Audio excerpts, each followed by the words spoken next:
Recording. All right, good evening, everyone. I'd like to call to order the April 14th Community Mental Health Program and Budget Meeting. And we are going to start with the oath of office swearing in by Clerk Tony Forlini for the new members and a couple returners that were up for reappointment. Clerk Forlini, I'll turn it over to you. Thank you, Commissioner. I appreciate this opportunity to swear you guys in, and congratulations. Do we have Mark Kilgore? Yes, I'm here. Hi, Mark. And we have Phil Kraft, and we have Lori Phillips and Antoinette Wallace. Correct. Yep. We have everybody there? We Yes. are all here, Yes. Clerk.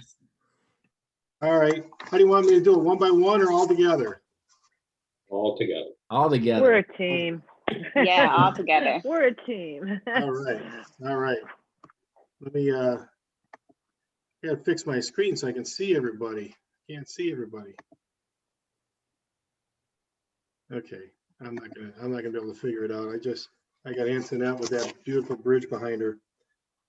All right, if you could raise your right hand and repeat after me. I do solemnly swear I do solemnly swear or affirm Or affirm that I will support the Constitution That I will that I will support support the Constitution of the United United States States. of the United United States United States and the The Constitution Constitution. and the and Constitution the Constitution of the State The of state of Michigan, Michigan. the of state the of state Michigan. of the state of Michigan, Michigan, and that I will faithfully perform I will and that I will faithfully perform perform the duties of the duties of duties of Macomb County Community Mental Health Board Member. Macomb. Macomb County Community Mental Health Board Board Member. Member. Beautiful. Congratulations. Thank you. Thank you, Thank Mr. Clerk. you. Good to see everybody. And you all signed in already, so I'll sign these oaths and I'll turn them in tomorrow. Thank you very much. All right. All right, with that, we will move on to the official board roll call for the new members. Just basically, Sandy's going to run through the roll.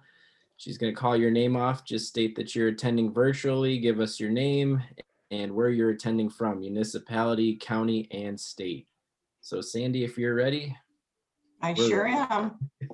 Okay, Megan, Megan Burke, attending virtually from Chesterfield Township, Macomb County, Michigan.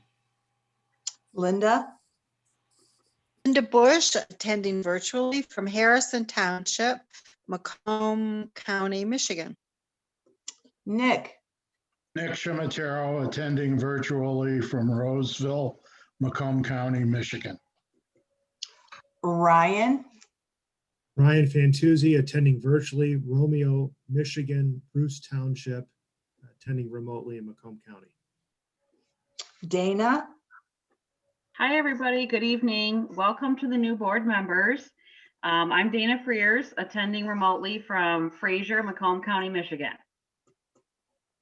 Phil, Phil Kraft, attending remotely from Chesterfield Township, Macomb County, Michigan. Mark, Mark Kilgore, attending virtually from East Point, Macomb County, Michigan. Chris, Chris O'Connell, attending remotely from Washington Township, Macomb County, Michigan. Lori, Lori Phillips, attending remotely from Macomb, Michigan, or Macomb in Macomb County, Michigan. Antoinette, Antoinette Wallace, attending remotely from Mount Clemens, Macomb County, Michigan. Selena, Selena Schmidt, attending remotely from Shelby Township, Macomb County, Michigan. and that is everyone, Phil. Thank you, Sandy. Next on the agenda is the reading of the mission statement. Macomb County Community Mental Health, guided by the values, strengths, and informed choices of the people we serve, provides quality services which promote recovery, community participation, self-sufficiency, and independence. Next item is adoption of the agenda. I'll take a motion to approve the agenda. So moved. Burke. Support Schmidt. Phillips. Motion from Megan, support from, we'll go with Selena. Any questions or comments on the agenda? Hearing and seeing none. All in favor signify by saying aye. Aye. Aye. All opposed? The agenda is adopted. Next is hearing of the public. Anybody from the public wishing to speak, you have 5 minutes on any item on the agenda. If I can see you, raise your hand. If you are calling in by phone, say your name. We'll try to get to everybody in an orderly fashion. So hearing of the public first round, there's also another one near the end of the meeting where you can discuss any topic. Hearing of the public going once, and make sure you unmute yourself. Hearing of the public going twice. All right, third and final call, hearing of the public. All right, hearing and seeing none, we will close the hearing of the public and move on to item 5A. Request to approve rate increase for all supported employment service providers. Take a motion to approve that to full board. So move.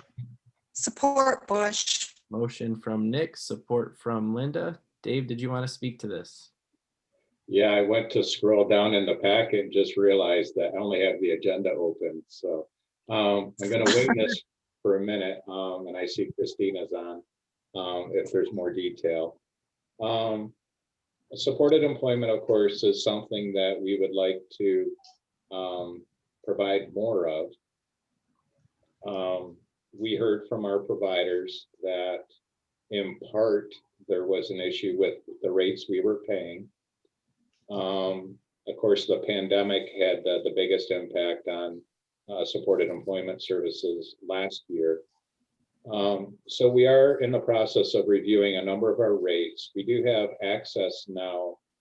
It's called the Drive database, and it's through Milliman, which is the state's actuarial firm. So we're able to look at our rates and compare them to like the state average for each specific service. So we did that in part, and we came up with, and talked to finance department, of course, and came up with what we thought would be a more appropriate revised rate for supported employment services. And I don't have that detailed. I could get it in a minute if anybody wanted that.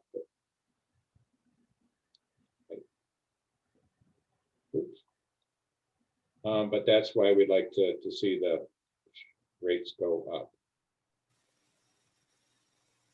Thank you, Dave. Are there any questions or comments from board members? I just want to chime in real quickly. I was really getting into supported employment, and I had actually helped a few people get placed into positions, and it started to take off, and then the pandemic hit. So I was kind of starting to get the wheels underneath me and figuring out exactly what it was and starting to help some folks get placed in work environments, and then the pandemic hit and lost all the steam, just like everything else. But I'm incredibly supportive of this program, and I'm glad we're increasing the rates and expanding it a bit. So now I have the whole packet open. So I tried to kill some time for you, Dave. How'd I do? Sorry. So we're proposing that the new rate go to $8.65 per unit, and if it's provided in with 2 or more people, the rate would be $4.33 a unit. Any questions or comments from board members? All right, seeing and hearing none, we have a motion and support. All in favor signify by saying aye. Aye. Aye. All opposed? Motion passes. Next is item 5B, request to approve the contract with Cornerstone 1 Inc., Cornerstone 2 Inc., Hernandez Home LLC, and Cornerstone AFC LLC. Take a motion to approve that to full board. That's a lot of letters. So approved, Fantuzzi. Support Burke. Motion from Ryan, support from Megan. Dave? Christina, did you want to speak to these? I know there's detail in the packet, but. Yeah, I can do that. So Cornerstone is a provider that's located on the west side of the state. And we found them as they were taking over one of our current providers' homes. They were going to purchase the company. In going through that process with them, we had discovered just they're a really great organization. They've been in the business for a long time. It's something that they have their children, the children are now working there as leadership roles, and they've grown up seeing their parents do this system. So it was just really amazing to hear from all of their team members and hear the investment that the whole family has in this organization. They're very invested in persons served, as they have adopted persons with disabilities into their own family. So, when you hear things like that, you really take you see they take so much pride in their work, and it's exciting to work with those types of companies. They have taken some difficult cases under single case agreement for us. So we do have 2 single case agreements with them now, but being that they are looking at purchasing this other entity that's already contracted with us and the success that we've seen with them, we were interested in fully contracting with them. We did offer this contract in tandem with releasing the residential RFP so that we're in line with our procurement policy. So I wanted to add that piece. Any questions about them or anything else that I could answer? Thanks, Christina. Nick has a question. Go ahead, Nick. Yeah, I have several questions having reviewed their application. First off, it indicated they were an LLC, but it didn't indicate whether they were a for-profit or a not-for-profit agency. I will get you that information first thing tomorrow and confirm that, because they do have 4 different entities. And so I'd want to check on each one. Okay, just as a general question, there was a documentary on about a week ago now dealing with the number of residential entities. They were generally juvenile justice as opposed to mental health that had some very, very serious problems. One the state of Michigan pulled out of. I think most of our providers are not for profit. Am I wrong on that? No, you're correct. Do we have any for-profits? We do have some. Okay. It's just not the vast majority. But the vast majority are not for profits. Yes. A lot of our specialty providers, Nick, PTO, speech, nursing, those are going to be on the for-profit side, more likely to be on the for-profit side. But not the residential care. Right. Obviously some of the medical professionals are, et cetera. Although the hospitals are all not for profit with the exception of DMC and the state. So we know that. But there were there were a lot of blanks, Christina, in this application that concerned me. They did not indicate any accreditations. They indicated they only served 18 to 59-year-old males. They indicated they were not on a public transportation line accessible, that they didn't provide any aftercare, and that there was no information on that's usually provided on how they monitor delegated services, which for specialized licensing is pretty important. So I can go over a couple of those if that's helpful for you. Okay. Residential there's not a requirement that they have an accreditation. We have seen a large amount of our residential providers and other providers that it's not a requirement, let their CARF accreditation go due to the expense and having to continue to pay for that and to support that effort. And because it's not a requirement, they're not sustaining it. The aftercare piece, I think that our providers are taking that piece more to be something like after they leave that location, would they continue to provide support, which they would not. Sure. So I think they're like follow-up care. And then can you tell me the other 2 pieces that you had asked about? Yeah, the fact that they're not on a public transportation. Yeah. And they're not accessible for public transportation, and that they only service 18 to 59-year-old males. I don't know if is that the area where I know we're having problems having enough group homes, but. And normally we see the group homes do one gender or the other, just for a better fit. Sometimes it's a safety concern. Sometimes guardians don't want females in home with males. And so they will, the home that we're adding is only for that population. That doesn't mean that's their whole network. And we were just adding the one home where we have persons served right now. We do want to add their other entities, but that's just the one. And that is the population that we need help with. So that was kind of why that one was more pressing and why we did that one first. I see. So while we're making them eligible for us to license with, at this point, you only intend to contract with them with the one, I mean, not license with, but contract with those on our panel. You're only intending the one home at this point. At this point, that's all we're asking you to do today. And then we'll get reviews and audits of the other homes and consider those ones. Okay. And what about the big one, really, which is transportation?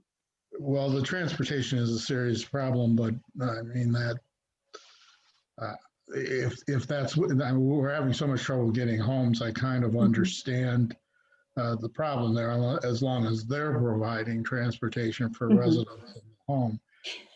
They do. But the one that concerned me the most was they left blank the section of the application that listed how they monitor delegated services.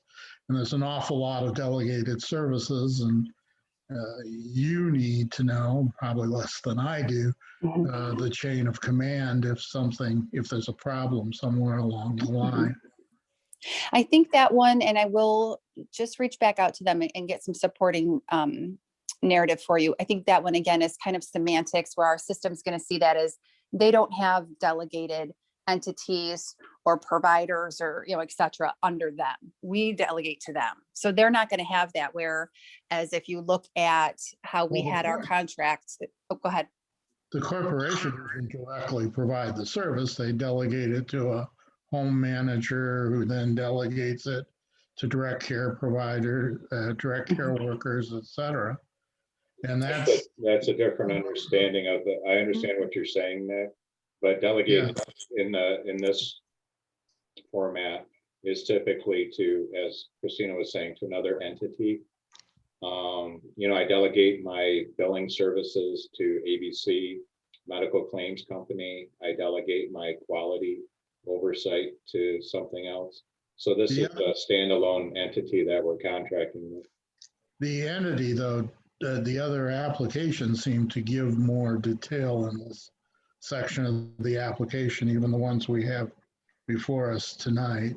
We'll clarify what we're looking for under delegated authorities on the application. Okay. That's all I have. Thanks, Nick. Any other board members with questions or comments for Christina or Dave? Just to maybe add about the transportation piece, because I think that's a good point too.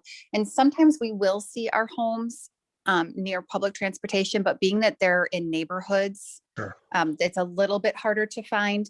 And then our west side located homes tend to be more rural area. And the reason that's appealing is the individuals that are served in those locations may have they may be safer in a more rural area where they can't access those things as independently. And so that's sort of the intent, is to have a location that, if they decide to go for a walk without maybe letting somebody know, they're going to be more safe and not be near a major highway or something like that, or be near a bus stop where they could get on and take the bus and end up in a dangerous situation. So we do have some reasons to seek out those homes in a more rural area that are not going to be on a bus route.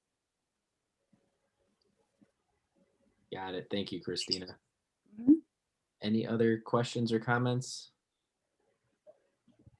All right, seeing and hearing none, we have a motion and support. All in favor signify by saying aye.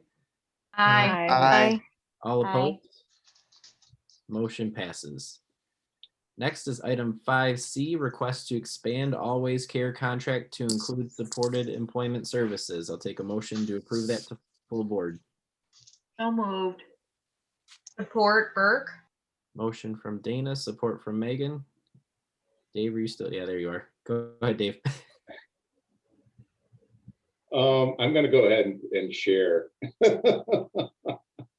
So I received a referral or a request for some assistance from the Bureau for Services to Blind Persons about getting supported employment services for somebody in Macomb County that they were assisting.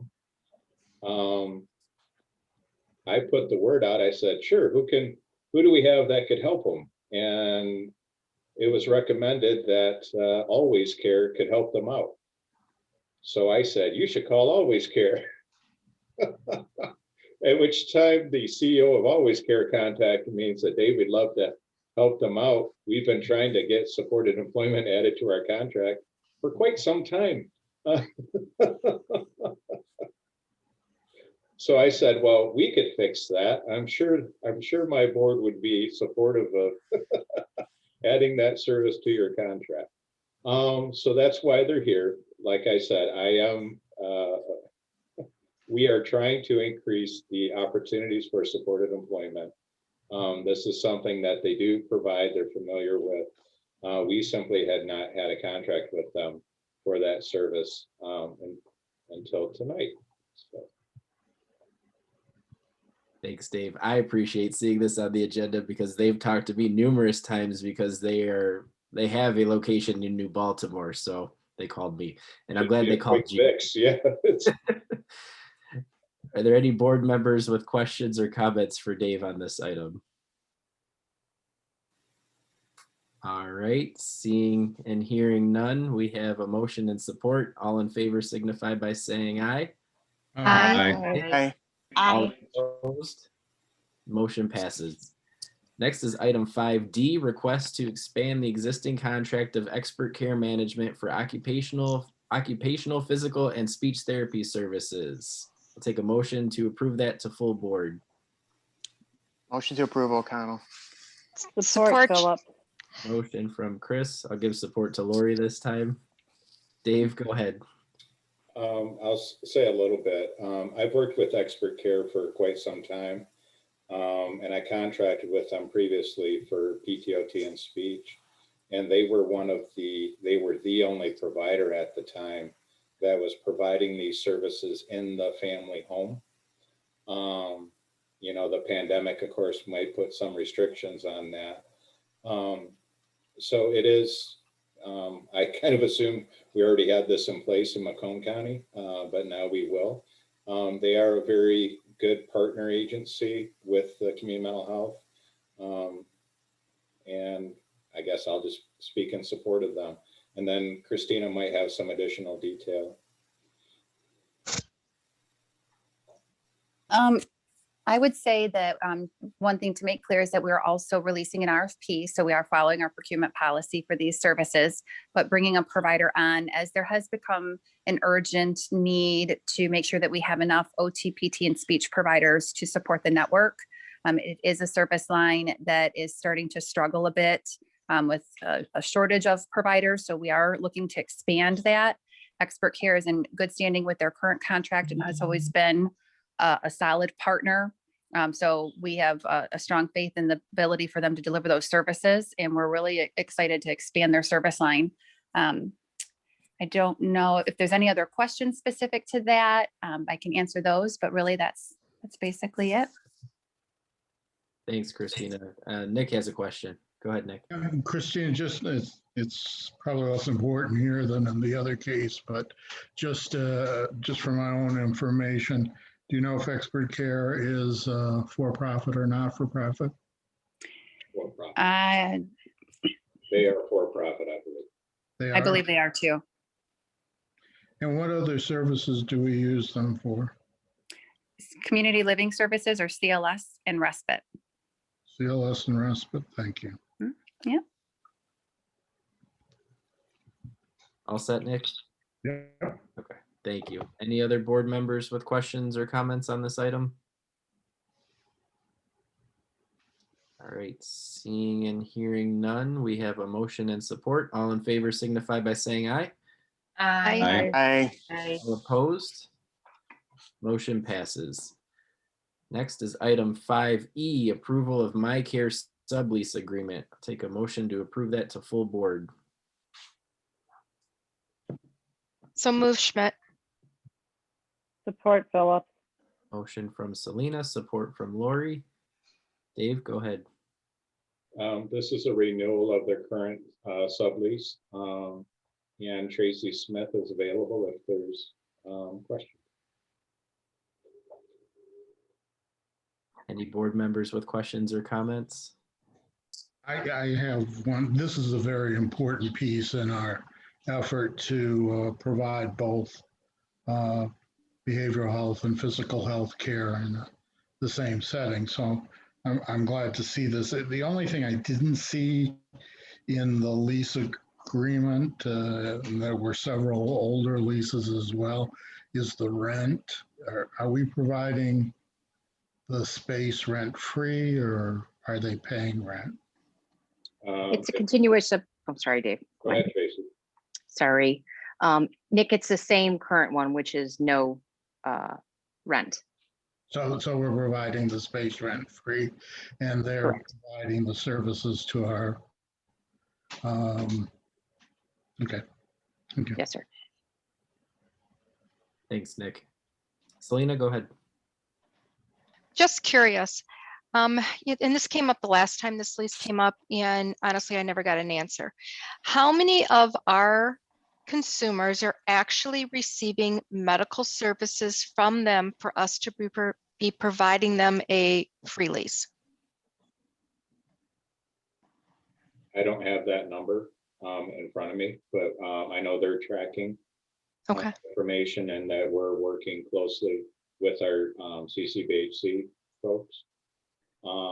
So yeah, I will get you some numbers, and I'll leave it at that.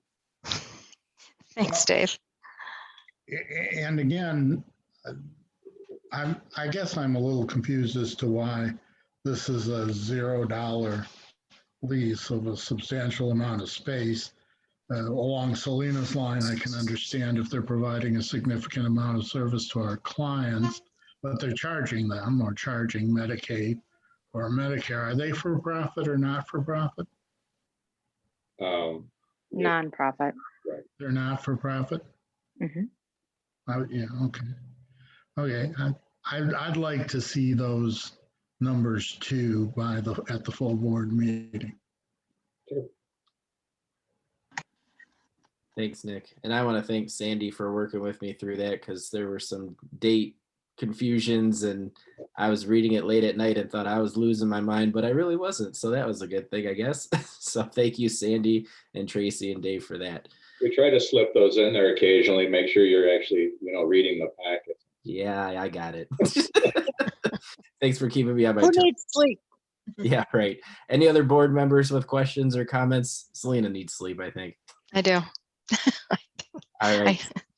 Seeing and hearing none, we have a motion and support. All in favor signify by saying aye. Aye. Aye. All opposed? Motion passes. Next is item 6, receive and file. I don't believe we have anything, correct, Dave? Right. Okay. All right. Next is item 7, resolutions. We have 2 resolutions for former CMH board members Tony Plua and Brian Nagovin. Take a motion to approve those resolutions. So moved. Support Burke. Motion from Nick, support from Megan. Any comments? I know Tony's here if he wants to say a few words, but we'll go with board members first, and then we'll go to Tony. Any board member? Nick, go ahead. Yeah, I'd just like to say, Brian, I've known for a long time, and I'm really sorry to see him go, but I know he'll still be around, and I think that's true of Tony as well. Tony, I didn't know until he came on the board, and when we were in real life meetings instead of virtual meetings, I had the pleasure of sitting next to him and benefiting from a number of great chats with him as we were moving along. You can't do that as well on Zoom meetings, unfortunately, but I guess you can on the chat if you want to write it out.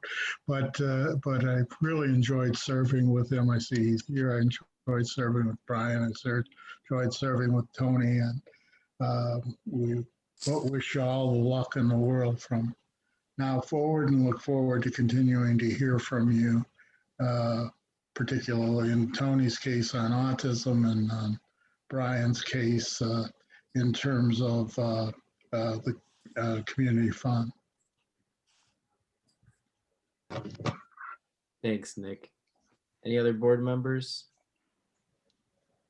Brian, go ahead. I just want to thank Tony and Brian. It was a pleasure working with both of you. Tony, you got on the board and then we had COVID, and like Nick said, it's a little hard to, when we're meeting like this, but really enjoyed getting to know you, and I hope to still see you around and continue to work with you. Thanks, Ryan. Tony, go ahead. Thank you very much, everyone. And one of the things that delighted me the most, I got the true pronunciation of Nick Cimitero's name. And that was something like Chia Ramataro. How did I do, Nick? You're getting close to the Italian pronunciation. Yeah, it's Ciaravinato. Anyway, rest assured, I will still be around. I know there's a couple of members that have prompted me to join the CAC group, which is where I came from. I might do that. I need to stay connected because I am so thrilled that supported employment is increasing. In my own family, we need that kind of service. So I'm going to press ahead. And I have something to talk to Christine Mozella about, and I will try to contact her. Anyway, thank you very much, because I have picked up such a strong wealth of knowledge in our system. And reflect for just a moment, the reason that I actually joined was because I was very nervous about the disruption of services back in 2016 when we lost our $33 million. Well, I am just thrilled that has been corrected, and now we have some money in the bank. And I can't thank enough the board and Dave Pancatai and Richard Carpenter that's very well settled, and it makes me very comfortable. But rest assured, I will be around. Thank you. Thank you, Tony. Thank you, Tony. It's been an honor serving with you and Brian. And Tony, I know you and I came on at about the same time, and it was tough. It was tough when we started, and you're heading out on a high note, and I know you're sticking around, and I know Brian's not going anywhere either. So we look forward to hearing from you guys in the future. And thank you both for your service to this board. Any other board members? Lori, go ahead. Well, Tony, we've been in this position before, 35 years ago when I first met you, and you have been instrumental, not in the world of autism, for all of us. I want to thank you. I want to thank you for staying in touch all these years, and I wish you the best of luck and look forward to hearing from you soon again. Thank you.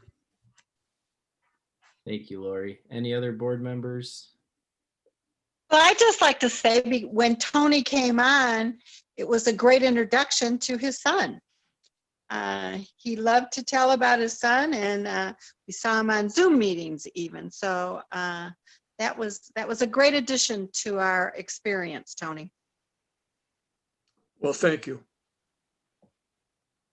Thank you, Linda. Anyone else? Just All right. Dave, go ahead. A personal thank you to Brian and Tony. Really enjoyed having both of them on the board. Was able to work on some specific projects, issues with both.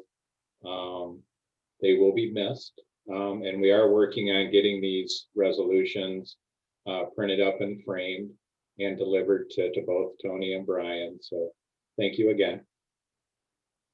Thank you. Thanks, Dave. All right, last call. All right, hearing and seeing none, we have a motion in support for both resolutions. All in favor signify by saying aye. Aye. Aye. Aye. All opposed? Resolutions are passed. Thank you. Thank you again, Tony. You're welcome. All right, next is Item 8, other possible agenda items. We're going to start it with a presentation from the clinical department by Agnes Ward, Chief Clinical Officer. Before she gets going, I'll take a motion to receive and file the presentation. So moved, So Burke. moved. Support Motion Bush. from Megan, support from Linda. Agnes, go ahead. Thank you. Good evening, everyone. Thank you so much for your time today. I only have 5 content slides, so I'm going to not take too much of your time this evening, but I'm going to share my screen right now and just bring up the PowerPoint. Okay. Oh. Okay, there we go. Fast forward and rewind real quickly. All right, so just for those of you who don't know me, I'm Agnes Ward. I'm the Chief Clinical Officer with Macomb County CMH here, and I've actually been here with Macomb County for about, I want to say 13 years now. I started off as a case manager, and I'm sorry, my slide is jumping by itself for some reason. Without me moving anything. So I started, I'm just going to leave it here. It really wants to be on this slide. I started off as a case manager at our north site and then worked at Access Center and then moved on over to administration and held a number of different positions there. And so as you may remember about, I want to say a year and 5 months ago now, the clinical and quality departments, they split, and Cindy Kono took over the quality and I took over the clinical department activities. So I'm just going to give you a brief overview of what the clinical department does and the activities that we're working on. They're divided into 3 big sort of umbrellas of the activities we're working on, which are the clinical services, integrated care initiatives, and staff and community training. So I sort of went from probably no staff, I want to say, or 1 or 2 staff to probably one of the larger departments.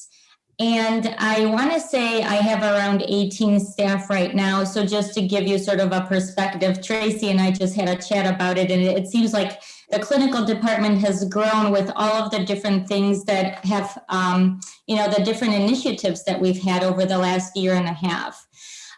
So one of the things that we're responsible for is the Behavior Treatment Plan Review Committee. This is a committee that reviews all of the individuals we serve who are on restrictive or intrusive behavior plans. We have a committee that approves and disapproves plans based on really making sure that the individuals we serve aren't harmed and making sure that interventions are applied appropriately.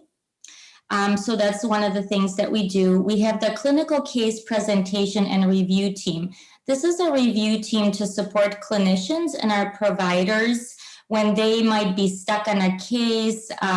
Maybe they're not quite sure. I apologize. I'm not sure why this is kind of moving by itself.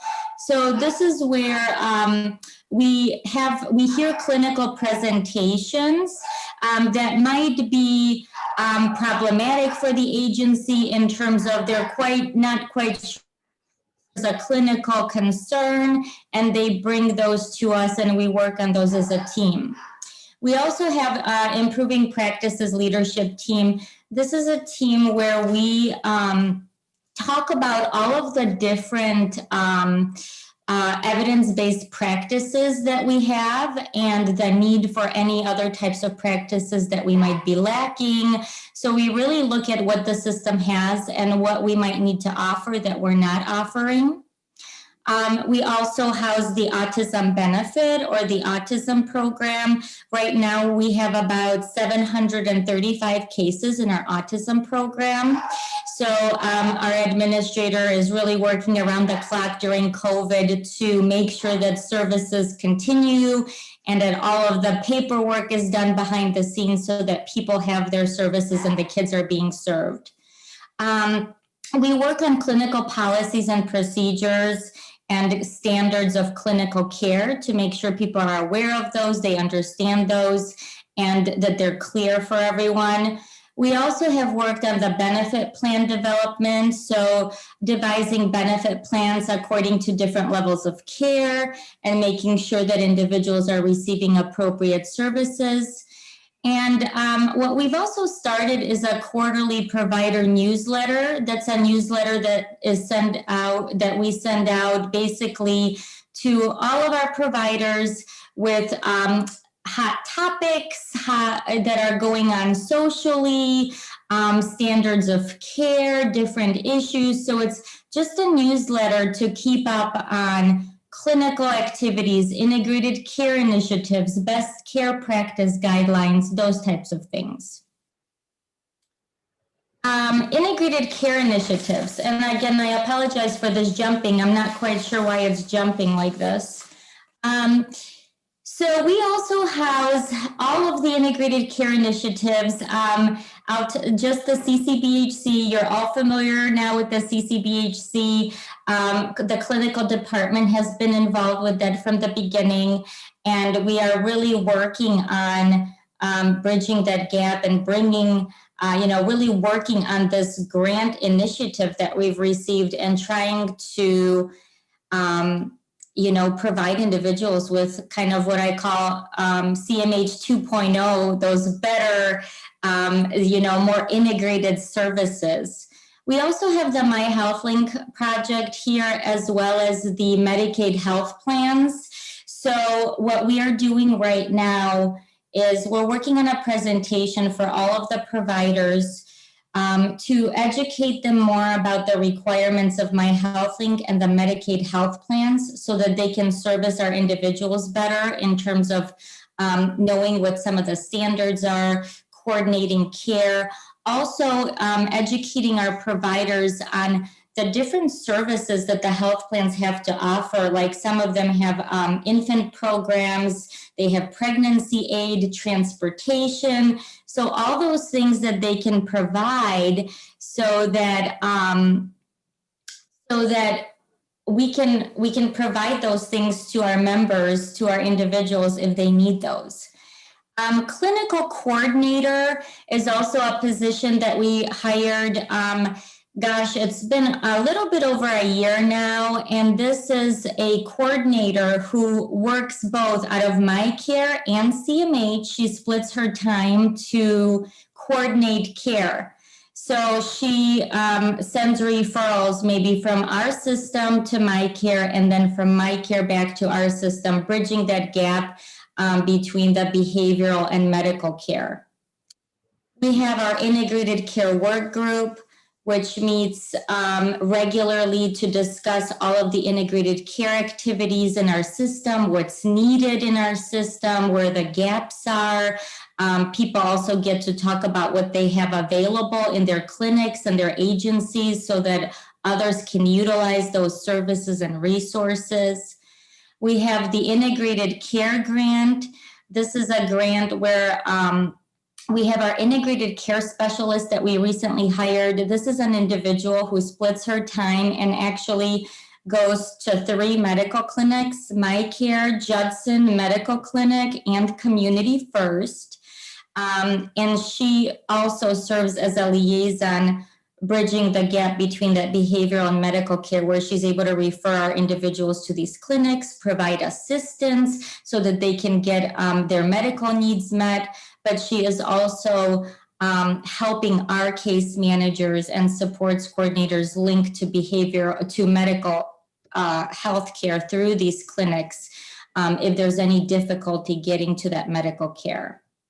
We have a gardening project, which is very successful, where we have been able to provide resources for gardening to our clinics for the individuals that we serve. And even during COVID, this has been a big hit, and people love to garden and have their gardening project.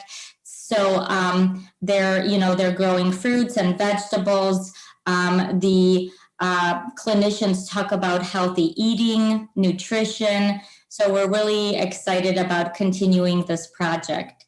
And we have 2 peer supports who deliver services, integrated care services to our drop-in centers. Some of the services might be things like blood pressure checks, tobacco education, and healthy cooking classes.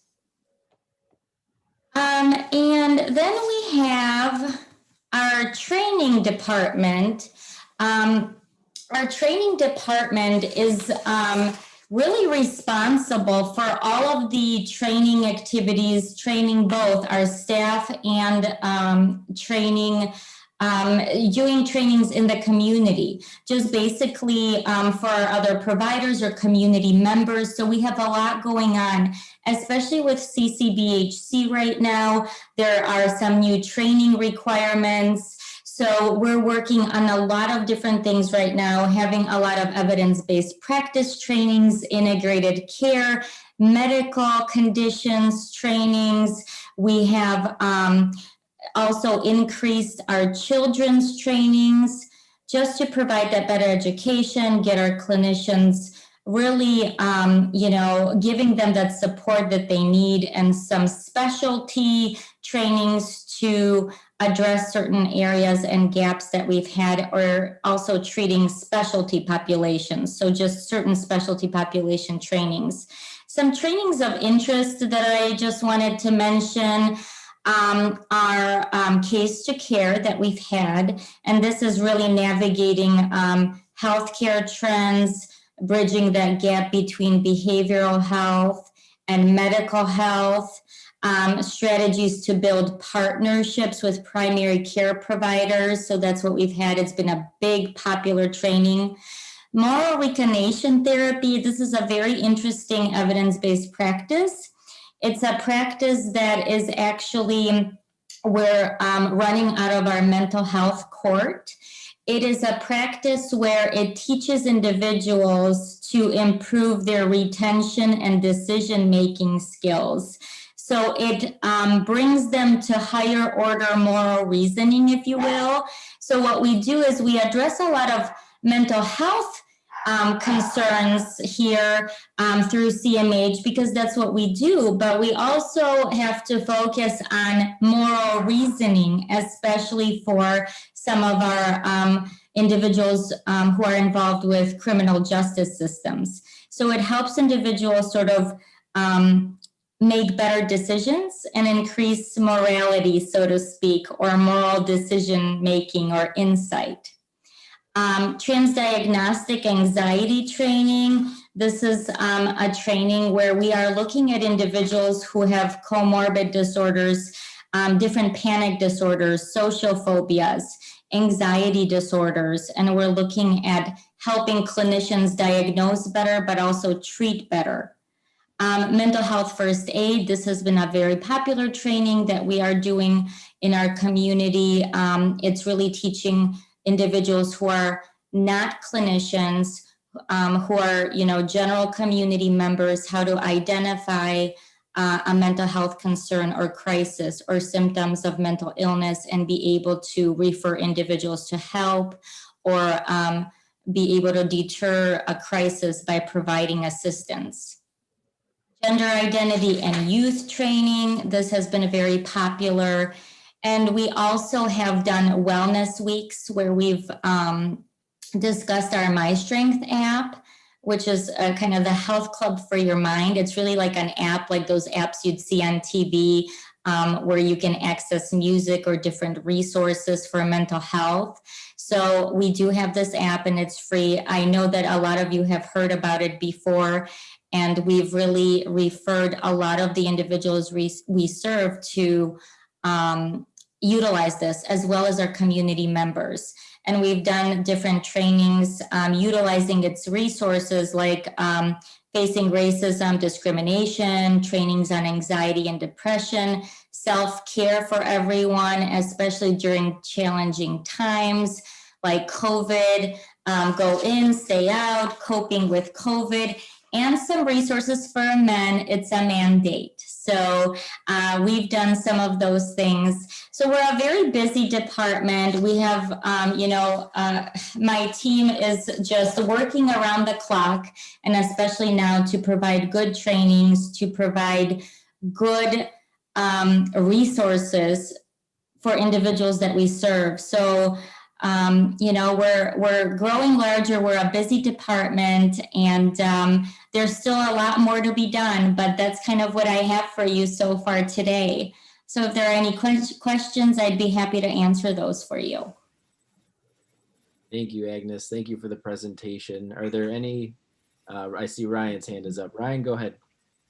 Hi, Agnes. Thank you for the Hi, presentation.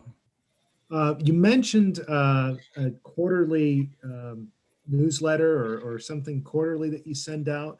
I know Tracy sends out the weekly or biweekly workforce things. I do look at those, and I would love it if you could send, I would like to see it. I'm sure the rest of the board would love to see the quarterly journal or whatever it is, newsletter that you send out. Could you be able to do that for us? Yeah, absolutely. I'd be happy to send you the quarterly newsletters. Absolutely. Thank you. Mm-hmm. Thanks, Ryan. Antoinette, did you have your hand up? I saw it go up and down and up and down, so I wasn't sure. Oh, I didn't have my hand up. I was just giving an applause because I just thought that was really good, very detailed. It's just exciting to see it all. So thank you for that. Thank you. Thanks, Antoinette. And just for the purposes of the new board members, we try to do, you know, department updates monthly. We'll bring in a new, you know, a different department head to just give an overview of what's going on, what's new, and what they do. So this will be ongoing for the new board members. We've been doing this for a while now.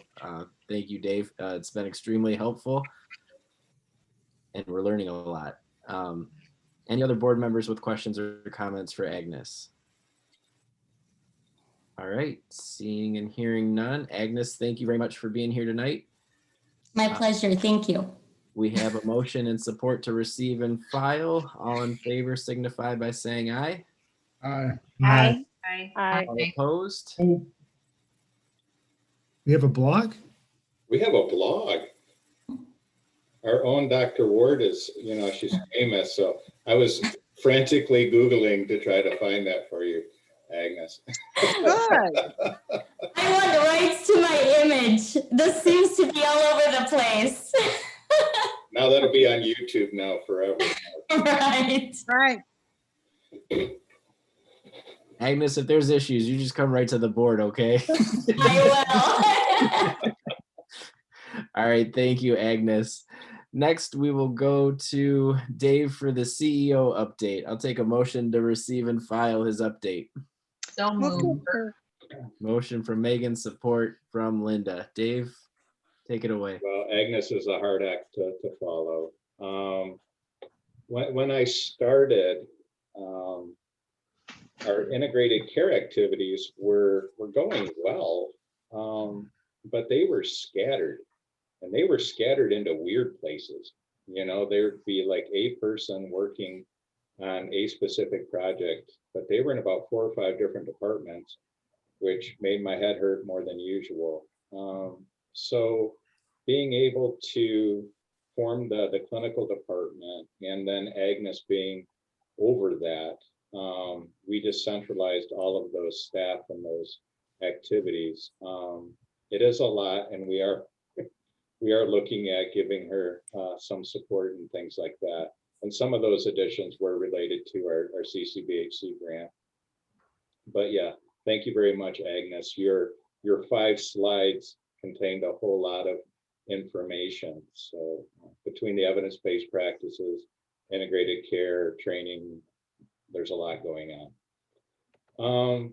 So for my updates, when I went back just 2 weeks, I was like, wow, there's a lot's happened.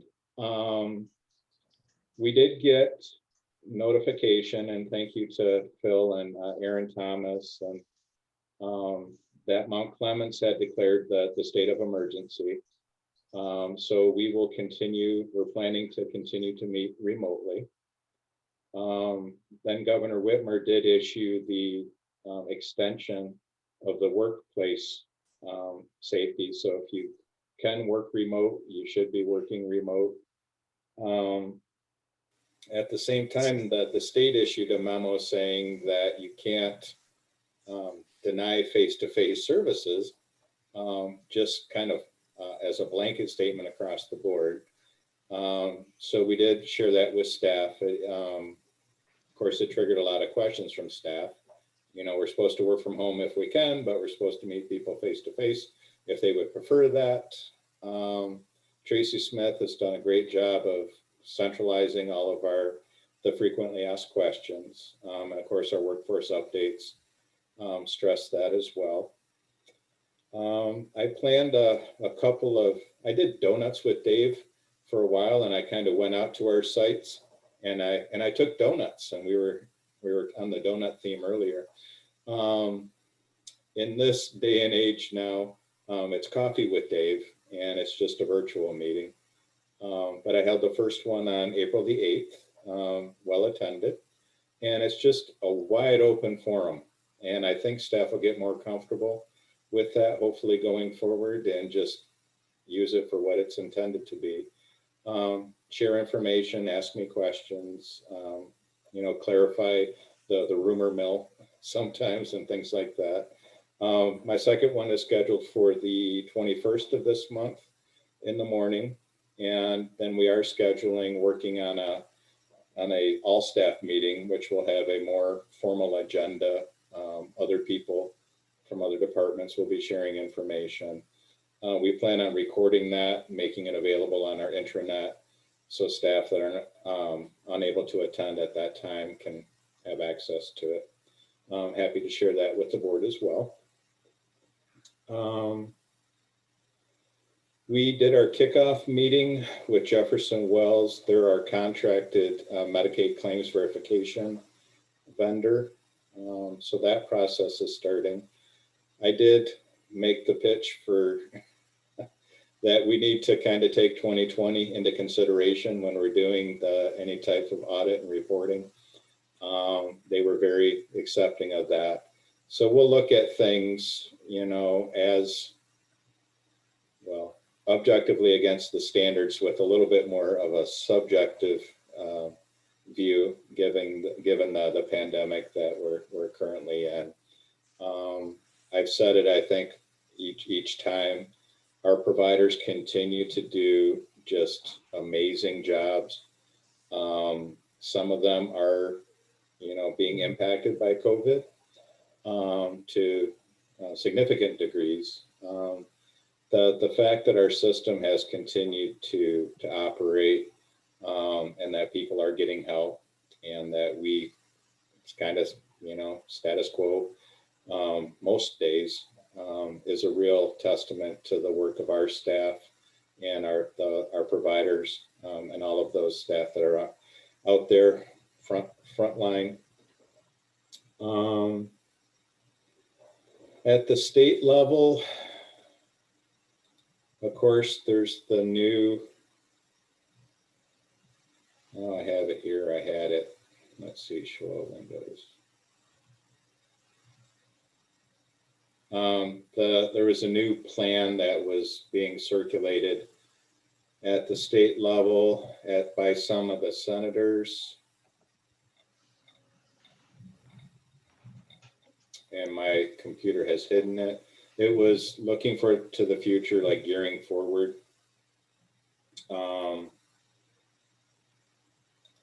So what's happening is, again, some folks in Lansing are trying to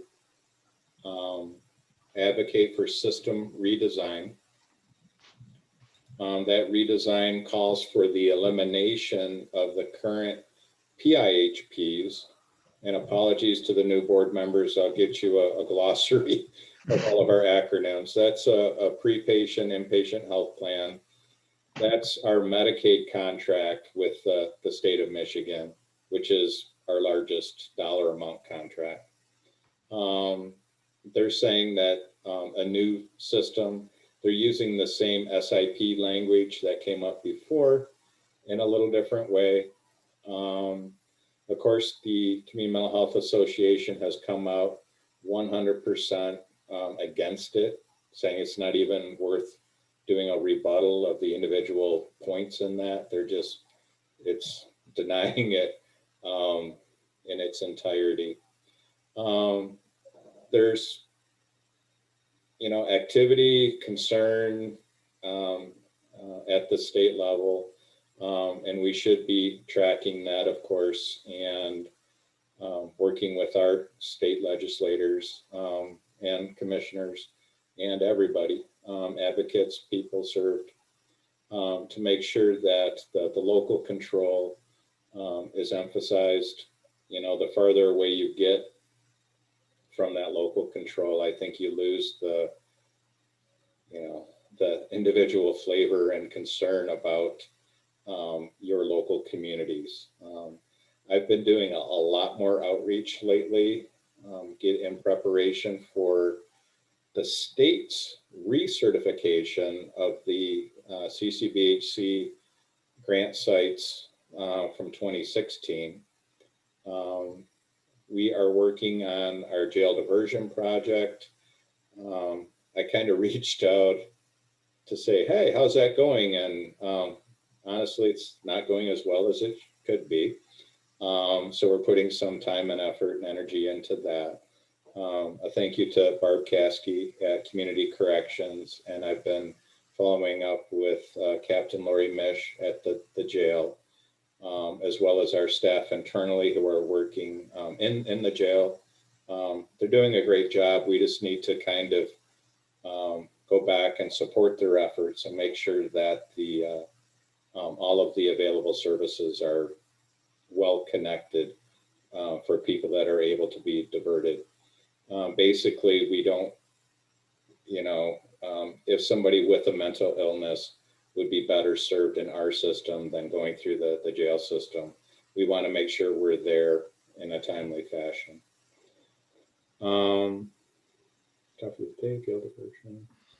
Doing some work on, in addition to supported employment, we're trying to increase our use of peers, peer specialists, peer mentors across the board. So I have a meeting Monday morning that I hope to be able to attend because I get my second vaccination tomorrow.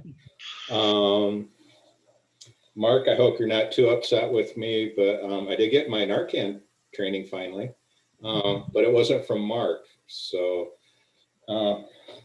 Mark kept having his trainings like on Wednesdays, and we tend to have like board meetings and stuff on Wednesdays. So I am official. It's something I hope never ever to have to use, but I will be, I guess, ready if I have to. And then a former board member, Kathy, she connected me with,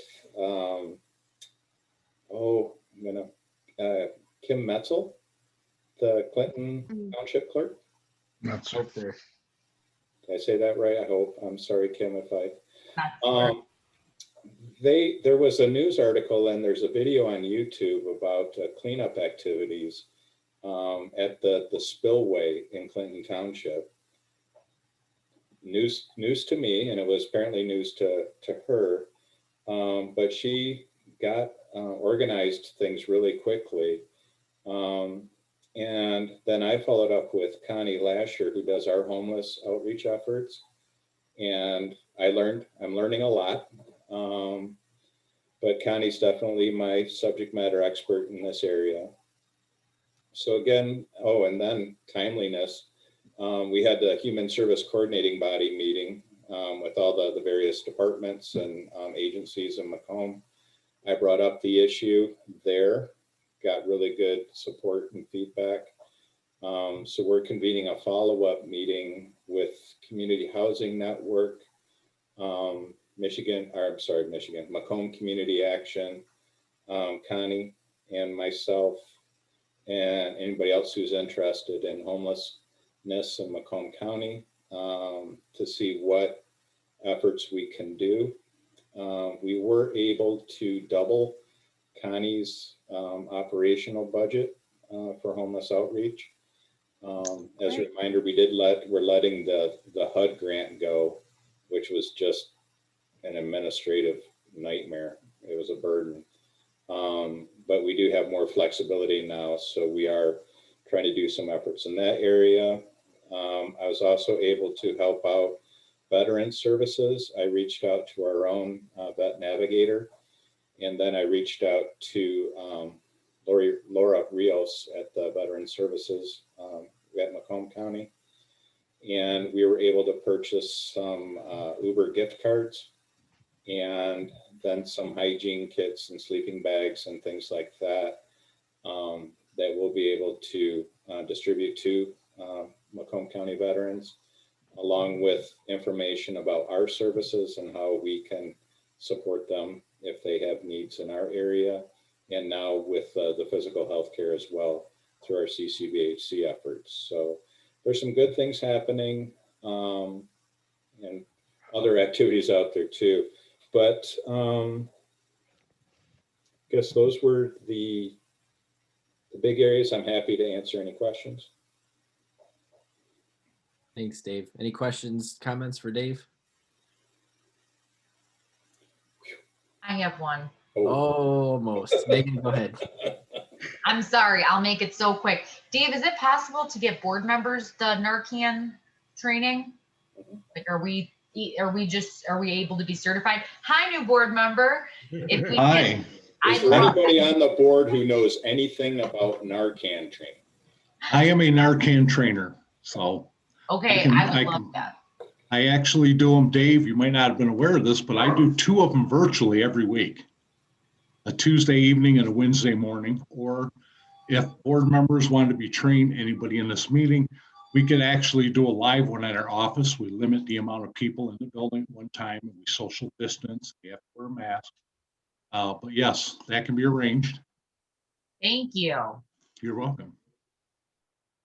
Yes, I took mine virtually too. So, but yes, thank you, Mark. Yeah, we do need to continue to increase the awareness. We're talking about maybe having some in the workplace, when we're back there more frequently. Yeah, and happy to help Mark spread the word and everybody else associated with that. So, thank you. Thanks, Megan. Thanks, Mark. Any other board members with questions or comments for Dave? All right, seeing and hearing none, we have a receive and file. All in favor signify by saying aye. Aye. All opposed? Motion passes. Next is item 8C, CMH Board Officer Nomination Process. I'm going to turn this over to Linda because she's our resident expert. Linda, go ahead. Oh, no, Patty at the Board of Commissioners was, and thank God she sent her notes along, but before she left. I'd like to explain our officer election process, and I'm going to go in a little detail because we have new members. Our board has 3 officer positions: chair, vice chair, and secretary treasurer.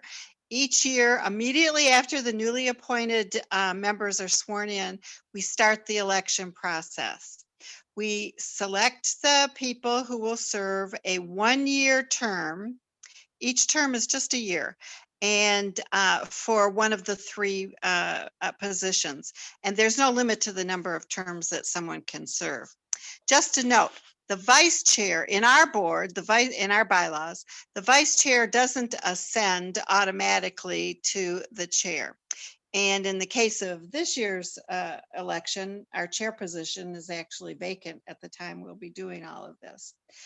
The other 2 offices are held currently by Phil Kraft, who is vice chair, and Linda Bush, secretary treasurer. And yes, I just referred to myself in the 3rd person.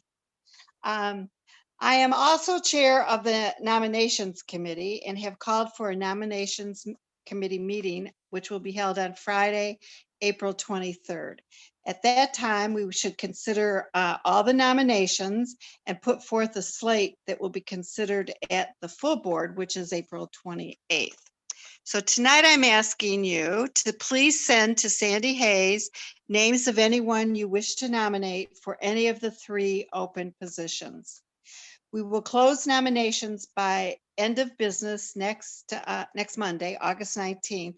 And that's in order to allow me to be able to contact those people who have been nominated to determine if they're interested in serving. At the nominating committee meeting, we will, as I said, we will vote a slate of nominees that will be brought forward to our April full board. Nominations at the full board will also be possible from the floor at that time. We will vote and a new chair will be elected and take over the gavel at that time. I'd also like to remind you that once elected, the new chair is the person who appoints the chairs and vice chairs for all of our committees. That means the person who runs our program and budget meeting is appointed to that. Our program and budget meeting tonight is actually a committee. And the chair of that is named by the board chair. Although Phil is currently vice chair and program and budget chair, it's possible for those two positions to be held by two separate individuals.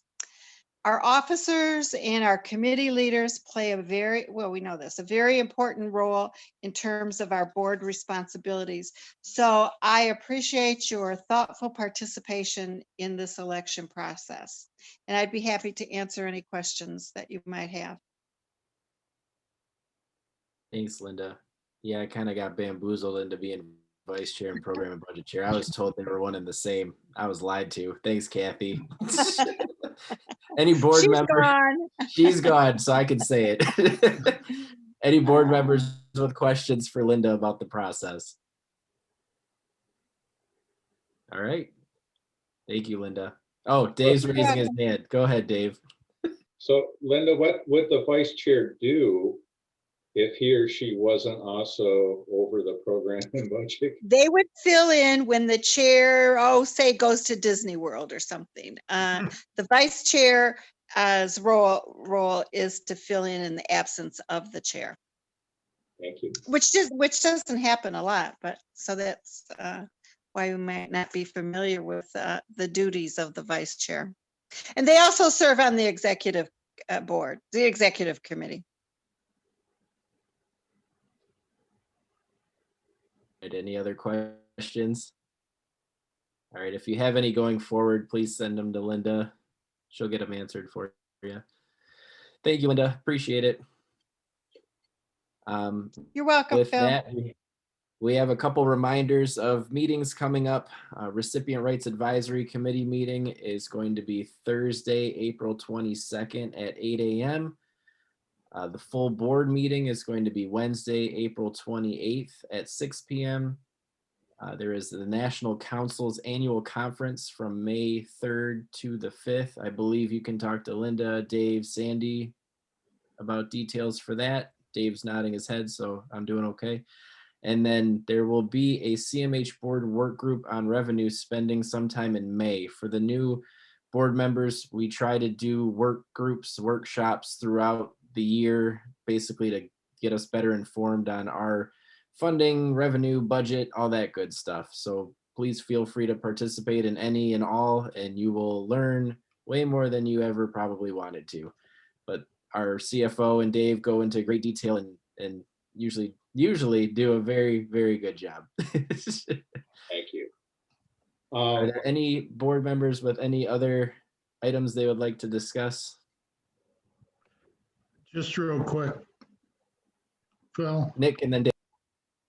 Yeah, I just again want to congratulate and welcome the new board members. I've known Mark before, but I'm looking forward to working with him in this capacity. Commissioner Wallace, we don't know each other. I'm looking forward to getting to know you and working with you, and I won't hold it against you that your first name is the same as my sister's. It's a little sibling rivalry there. But welcome aboard and hang on. Thank you.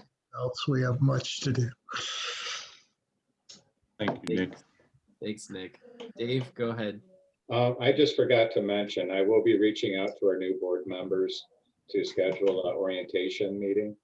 We'll go over some of the kind of broader information, try to get you off to a good start with understanding how we're set up and how we operate, and happy to answer any questions at any time. So, thank you. Thanks, Dave. Yep, another congratulations and welcome to the new board members. Lori, I'm looking forward to continuing to work with you. It's going to be a fun year. All right, any other board members? All right, hearing and seeing none, we will move on to the hearing of the public. Anybody from the public wishing to speak, you have 5 minutes. Give us your name and address or municipality in which you live. Make sure you unmute yourself. It can be about any topic. Hearing of the public going once. Hearing of the public going twice. Hello, Commissioner. Commissioner Zinner, go ahead. I'm here.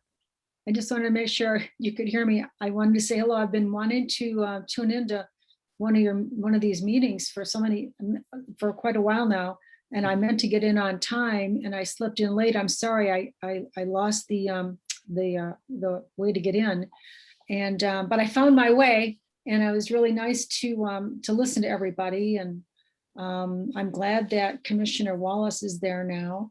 And it's nice watching you two there and two people that I know. And I've heard a lot of great things about what everyone does there. So I'm glad that I finally got to hear you guys. And I just look forward to hearing more and watching what you do and learning more about it. And I'll be happy to help in any way that I can. So good job. Thanks a lot. Thank you. Thank you, Commissioner Zinner. Commissioner Zinner represents Harrison Township and St. Clair Shores, if I'm not mistaken. She's nodding. Okay, I did okay. All right, anybody else from the public wishing to address this board? All right, hearing and seeing none, we'll close the hearing of the public and we will move on to adjournment. I'll take a motion to adjourn. So moved. Motion from Dana. Support, Burke. Support from Megan. All in favor signify by saying aye. Aye. All opposed? We are adjourned. Thank you.